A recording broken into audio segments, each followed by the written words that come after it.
Buffalo clouds were swift. Buffalo clouds were swift.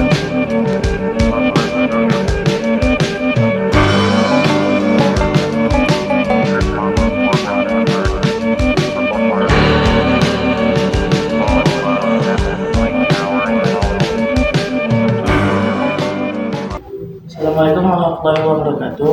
Waalaikumsalam warahmatullahi wabarakatuh. Di sini saya ingin mewawancari Bapak atas nama Bapak Saya saya. Muhammad Suhaib.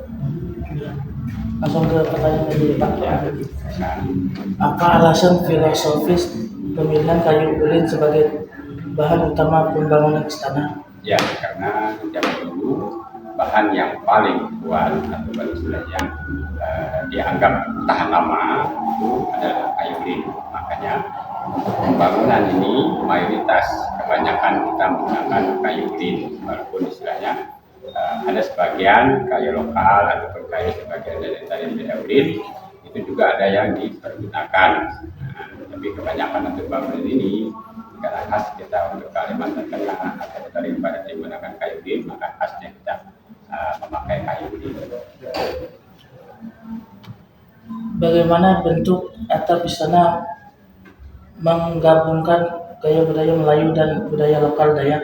Ya, kita ini bangunan ini ada disebut sebagai bangunan Dayak ada, Jawa ada, Melayu ada.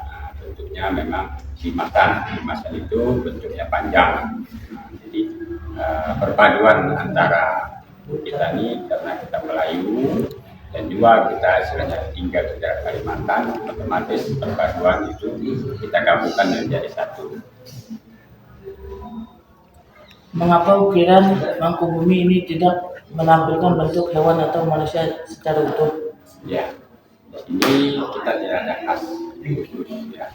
Memang kalau namanya Dayak, kita mengikuti Dayak. Jadi khas kita mengikuti ukiran itu, ukiran Dayak. Nah, kalau soal binatang, ya, mungkin itu kan beda. Mungkin itu diambil istilahnya. Kalau zaman dulu kita sebut saja kita bukannya Melayu karena kita Melayu. Nah, kita mengikuti khasnya Dayak karena kita berada di Kalimantan.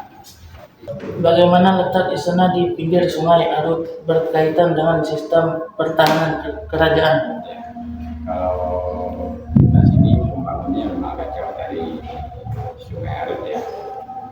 Nah, karena kalau pertahanan memang kita di sini tidak adanya perang. Jadi itu tidak ada pertahanan karena zaman dulu kita masyarakat Pangkal juga Kesultanan Dayak atau Kesultanan Asli Dayak itu selalu kerjasama, selalu bersatu, kompak sebenarnya dalam untuk menjaga persatuan dari Kesultanan kita Betawi Barat ini. Terima kasih Bapak. Dengan pertanyaan dari kami, Assalamualaikum warahmatullahi wabarakatuh. Di jantung Kelurahan Raja, Pangkalan Bun, berdiri sebuah monumen kayu yang menjadi saksi bisu kejayaan masa lalu. Dibangun sekitar tahun 1850. Bangunan megah ini merupakan kediaman Pangeran Adipati Mangkubumi,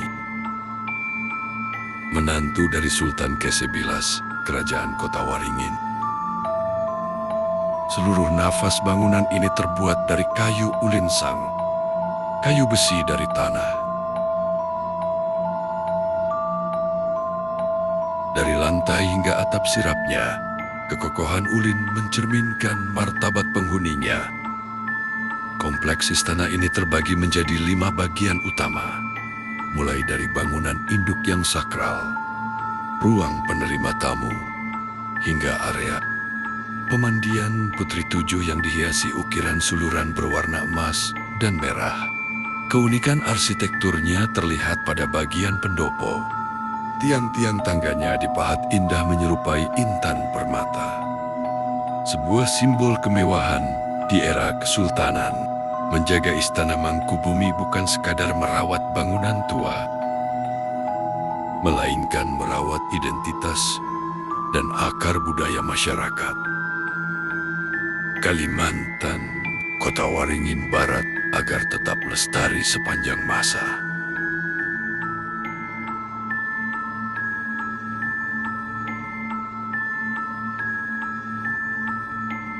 Setiap langkah, setiap usaha, dan setiap momen yang telah kami lalui menjadi bagian berharga dari perjalanan ini.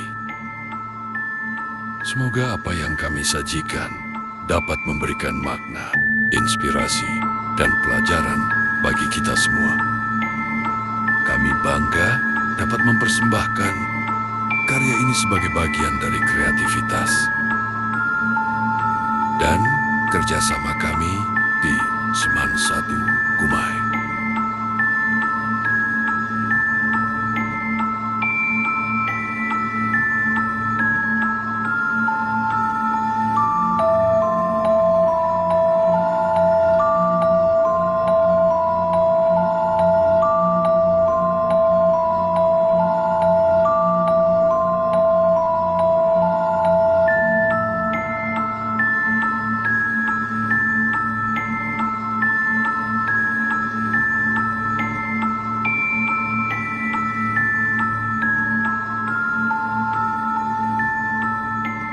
Sekian dari kami dari kelompok 1 undur diri.